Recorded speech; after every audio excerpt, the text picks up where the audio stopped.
அம்மா அம்மா, பக்கத்து வீட்டுல அக்ஷய் திருதிக்கு நகை வாங்கியிருக்காங்கம்மா. நீ என்னமோ உட்காந்து எழுதிட்டு இருக்க? நம்ம எப்பமா வாங்க போறோம்? வாங்கிட்டாங்களாடா? நம்ம அப்பாட்ட சொல்லி அப்பா நம்மளும் வாங்கி ஆகணுமேடா. சரிம்மா, உடனே அப்பா கால் பண்ணுமா. இந்த அடிச்சிருவோம், உடனே அடிச்சு வாங்கிடுவோம். இதே மாதிரி மத்தவங்க வாங்குறாங்களேங்கிறதுக்காக நீங்களும் இன்னைக்கு போய் தங்கம் வாங்குனீங்களா?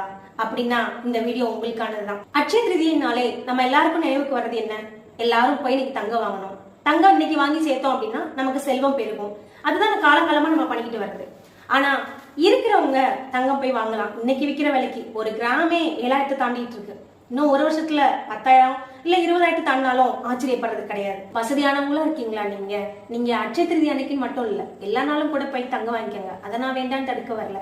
ஆனா இல்லாதவங்களா இருந்தீங்க அப்படின்னா கடன் வாங்கியாச்சும் நம்ம இன்னைக்கு தங்கம் எடுத்தே ஆகணுங்கிற மனநிலையை தயவு செஞ்சு மாத்திக்கோங்க. கொஞ்சமாவது மாத்திக்கோங்க.